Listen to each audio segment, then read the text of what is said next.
ഇത് വന്നപ്പോൾ CCTVയുടെ ഒരു ദൃശ്യം കാണിക്കുന്നു, എന്നിട്ട് അത് ഇതാണെന്ന് പറയുന്നു. ഒരു സംശയത്തിൻ്റെ നിലയിൽ നവീൻ ബാബുവിനെ നിർത്തുന്നത് നമ്മൾ ആദ്യം മുതലേ കണ്ടു. ആ CCTV ദൃശ്യം കൊണ്ട് എന്താണ് തെളിഞ്ഞത്?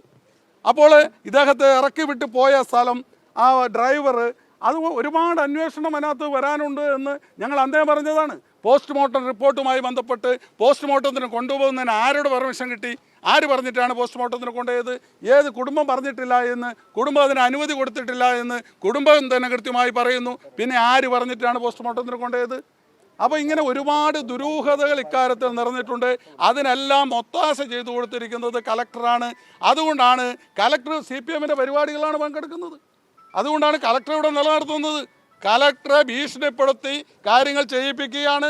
അതുപോലെ തന്നെ കലക്ടർ അവർക്ക് ഒത്താശയും ചെയ്തു കൊടുക്കുകയാണ്. ഈ രണ്ടും സമരസപ്പെട്ടുകൊണ്ടാണ് ഇവിടെ നടക്കുന്നത് എന്നുള്ള കാര്യത്തിൽ യാതൊരു സംശയവുമില്ല.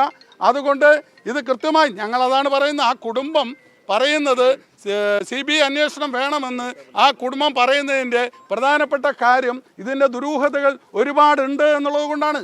അപ്പോൾ MV ഗോവിന്ദൻ മാസ്റ്ററാണ് പറയുന്നത് CBI അന്വേഷണം വേണ്ട എന്ന്.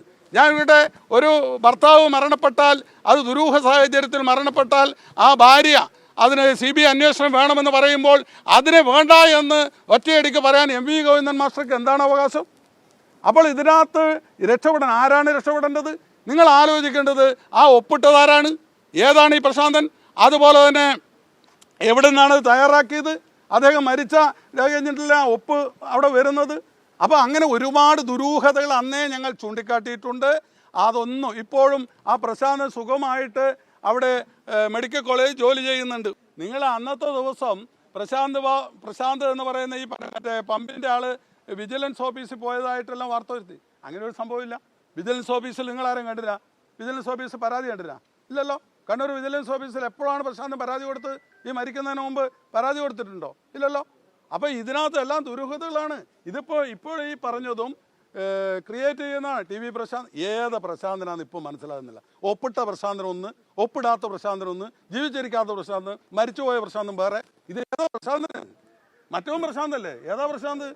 ഏതെല്ലാം പ്രശാന്ത്? ഇന്ന് പ്രശാന്ത് വേറെ കളിയാ? ഇതെല്ലാം കള്ളത്തരാന്നുള്ള വളരെ കൃത്യമായി മനസ്സിലാകുന്നതല്ലേ?